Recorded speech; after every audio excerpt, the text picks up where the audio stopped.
Good morning बच्चों। Class 10 की worksheet आ गई है हिंदी ग्रामर की। हिंदी में रचनात्मक लेखन हम सीख रहे थे और हम पत्र लेखन पर पहुंच चुके थे। पिछली वर्कशीट में हमने देखा कि औपचारिक पत्र कैसे लिखे जाते हैं। आज हम देखेंगे अनौपचारिक पत्र किस प्रकार लिखे जाते हैं और अनौपचारिक पत्र का मतलब क्या होता है। अनौपचारिक पत्र वो होते हैं जो हम लोग अपने प्रियजनों को, अपने रिश्तेदारों को, दोस्तों को लिखते हैं और उसमें हम लोग कोई भी फॉर्मेलिटी नहीं करते, कोई औपचारिकता नहीं रखते। इसमें व्यक्ति सुख दुख और अनुभव का विवरण करता है। तथ्यों के साथ साथ आत्मिक भावों का भी महत्व दिया जाता है। यह पत्र प्रेम भाव और विचार विमर्श के लिए भी लिखा जाता है कि बेटा पढ़ो, तुम पढ़ाई किया करो, तुम्हें खेलना चाहिए, ये सब चीज़ें आप लिख सकते हैं। इस भाषा शैली क्या होती है? अनौपचारिक होती है। क्या क्या लिखा जाता है? सबसे ऊपर बाईं और प्रेषक का पता लिखा होता है बच्चा, यानी कि आपका पता। प्रेषक वो होता है जो लिख रहा है पत्र, जो पत्र लिखने वाला है उसका पता। जैसे कि मैं लिख रही हूँ किसी को पत्र, तो सबसे ऊपर मैं पत्र लिखने वाले का पता लिखूंगी। उसके बाद हम लिखेंगे दिनांक। दिनांक के बाद ये सब कुछ एक ही पंक्ति में होगा। इसके बाद हम लिखेंगे उसको संबोधन। संबोधन यानी कि जिस व्यक्ति को पत्र लिखा जा रहा है, आदरणीय, पूजनीय। उसके बाद हम लोग लिखते हैं, संबोधन के बाद हम लिखते हैं अभिवादन। अभिवादन मतलब सादर प्रणाम, कैसे हो, सादर प्रणाम, चरण स्पर्श, ये सब चीज़ें होती हैं। इसको हम कहते हैं अभिवादन। क्या कहते हैं बच्चे? इसको कहते हैं अभिवादन। उसके बाद हम लोग आते हैं मुख्य विषय पर। मुख्य विषय में हम लोग 3 पैराग्राफ नॉर्मली लिखने की कोशिश करते हैं। पहला पैराग्राफ में हम लोग लिखते हैं कि आप ठीक ठाक हो, आई होप आप लोग ठीक ठाक हैं, सब ठीक है, कुशल मंगल है। दूसरे अनुच्छेद में आप ये लिखते हैं कि आपने किस कारण से पत्र लिखा है, आप किस कारण अपने मित्र को पत्र लिखना चाहते हैं। तीसरे अनुच्छेद में समाप्ति से पहले कुछ वाक्य अपने परिवार वगैरह की कुशलता के लिए लिखते हैं। समाप्ति में हम प्रेषक का संबंध, यानी आपका पुत्र, आपका पुत्री, आपके पिताजी, ये जो कुछ भी आप लिखना चाहें उस तरीके से आप लिखते हैं। चलिए अब हम शुरू करते हैं। ये देखिए आपको पत्र का वो दिया हुआ है और यहाँ पर जगह दी हुई है। इस वर्कशीट को आपको करना है। अपनी बहन को पत्र लिखकर योगासन के लिए प्रेरित कीजिए। अपनी बहन को ये बताइए कि बेटा योगासन करना चाहिए, योगासन बहुत ज़रूरी होता है। जब आपको पता नहीं होता पता लिखना, तो हम लोग परीक्षा भवन लिखते हैं नॉर्मली। परीक्षा भवन क्यों लिखते हैं? क्योंकि जब आप परीक्षा देने आए होते हैं तो आपका पता क्या होता है? परीक्षा भवन। और यहाँ पर आप जगह का नाम क लिख सकते हैं या फिर आप अपने स्कूल का नाम या जो कुछ भी आप लिखना चाहें वो लिख सकते हैं। उसके बाद हम लिखेंगे दिनांक। दिनांक आज क्या है बेटे? 4 सितंबर 2020। फिर हम यहाँ दिनांक लिखेंगे। फिर हम यहाँ लिखेंगे, बहन को लिख रहे हैं तो प्रिय बहन, प्रिय बहन। और अभिवादन में आप क्या लिखेंगे? सादर प्रणाम।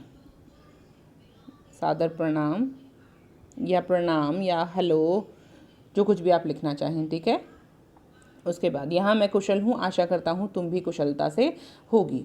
अब यहाँ पर हम लिखेंगे मैंने यह पत्र, लिखिए मैंने यह पत्र आपको योगासन की महत्व बताने के लिए लिखा है। महत्व बताने के लिए लिखा है,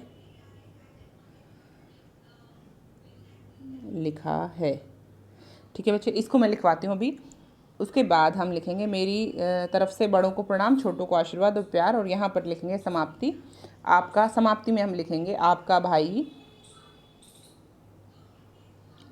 आपका भाई। या उससे पहले आप 2 लाइनें लिख सकते हैं कुछ भी, कि मतलब मैं चाहता हूँ आप कुशल मंगल रहें, स्वस्थ रहें। बुरा दौर चल रहा है कोविड-19 का, तो इसमें सब लोग स्वस्थ रहें, ये ज़रूरी है, ठीक है। और फिर उसके बाद लिखेंगे आपका भाई और नीचे आप हस्ताक्षर कर देंगे। जो यहाँ पर आएगा मुख्य विषय में वो मैं लिखवा देती हूँ। और ये सब चीज़ें देखिए एक ही लाइन में आएंगी, ये ज़रूर याद रखिएगा। ये सारी चीज़ें क्या हैं? एक ही लाइन में आ रही हैं। आप इनको अलग अलग नहीं लिखेंगे, एक ही लाइन में लिखेंगे। देखिए बिल्कुल सही सटीक लाइन में है। ऐसा मत करिएगा कि कुछ यहाँ लिखा आपने, पता यहाँ लिख दिया है, फिर यहाँ से लिखना शुरू कर रहे हैं, फिर यहाँ से लिखना, फिर लास्ट में नाम यहाँ लिख रहे हैं। नहीं बच्चे, ये सब कुछ एक ही पंक्ति में आएगा, बिल्कुल सीधी पंक्ति में आएगा। ऐसे एक पंक्ति में, यहाँ पता, यहाँ दिनांक, यहाँ संबोधन, यहाँ अभिवादन, यहीं से पैराग्राफ शुरू होंगे और यहीं पर ख़त्म होंगे। सब कुछ एक ही पंक्ति में यहाँ से शुरू होगा, ठीक है बच्चे। आप ऐसे इसको स्कैटर ना करिएगा कि यहाँ लिखा है फिर लास्ट में हम लोग पहले नाम यहाँ लिखते थे, वो पहले वाला फॉर्मेट था। अब जो नया फॉर्मेट आया उसमें सब कुछ ये सारी चीज़ें एक ही जगह लिखी जाती हैं। अब मैं आपको बीच वाला जो है ये वाला मुख्य विषय वाला है, ये मैं थोड़ा सा लिखवा देती हूँ ताकि आपकी मदद हो जाए।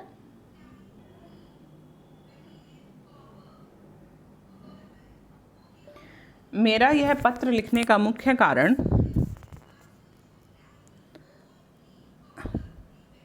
आपको योगा और उसके फ़ायदों के बारे में चिन्हित करने के लिए है। कोरोना और कोविड-19 के इस दौर में सब अपने घरों में कैद हैं। बहुत मुश्किल से बाहर जाना पड़ रहा है, जिसके कारण शरीर और मन दोनों में शिथिलता का भाव उत्पन्न हो रहा है। इसी कारणवश लोग शारीरिक और मानसिक बीमारियों के शिकार हो रहे हैं।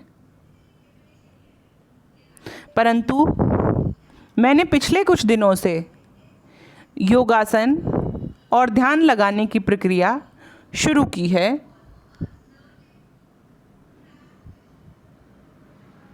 जिसके चमत्कारी प्रभाव मुझे जल्दी ही दिखाई देने लगे।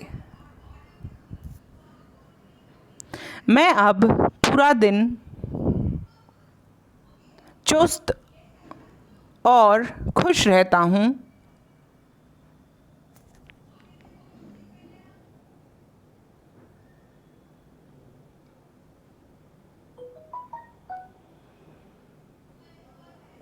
मेरे मन में और शरीर में उमंग का संचार हुआ है।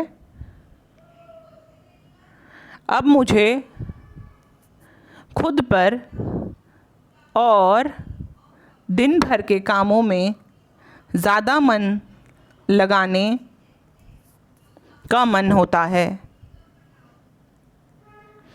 योगासन एक प्राचीन पद्धति है, जिसका एक वैज्ञानिक आधार और जिसके प्रभाव दिखाई देते हैं जैसे ही आप योगासन का अभ्यास करने लगते हैं। इसीलिए मैं चाहता हूँ कि आप भी योगासन पद्धति अपनाएं और सुबह उठते ही प्राणायाम से अपने दिन की शुरुआत करें। कपालभाति और योग के आसनों द्वारा अपने शरीर और मन को शांत और खुश रखें। इसी विषय पर मैंने जो प्रभाव महसूस किया वह भी मैं आपसे साझा करना चाहता था। आशा है आप भी जल्दी योगासन करना शुरू करेंगी।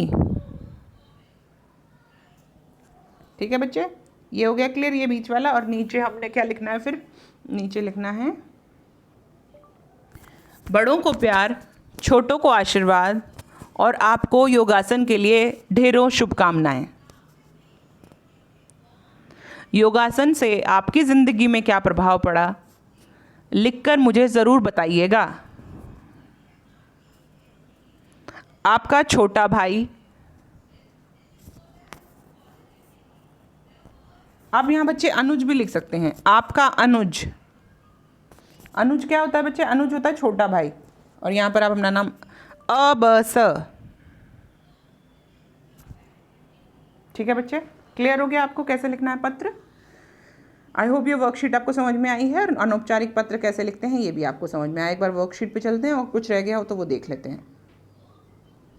नहीं बच्चे, आपकी वर्कशीट यहीं खत्म होती है। यही था आपका सवाल, यही आपको सॉल्व करना है। अनौपचारिक पत्र, ये था कार्यपत्रक 27 4 सितंबर 2020। आई होप आपको वर्कशीट समझ में आई। कोई डाउट हो तो पूछिएगा। मिलते हैं अगली वर्कशीट में, और डिस्क्रिप्शन बॉक्स में आपको ये लेटर ज़रूर मिल जाएगा। अगर आपको लिखना है तो आप उससे देखकर भी लिख सकते हैं। बाय बाय बच्चों।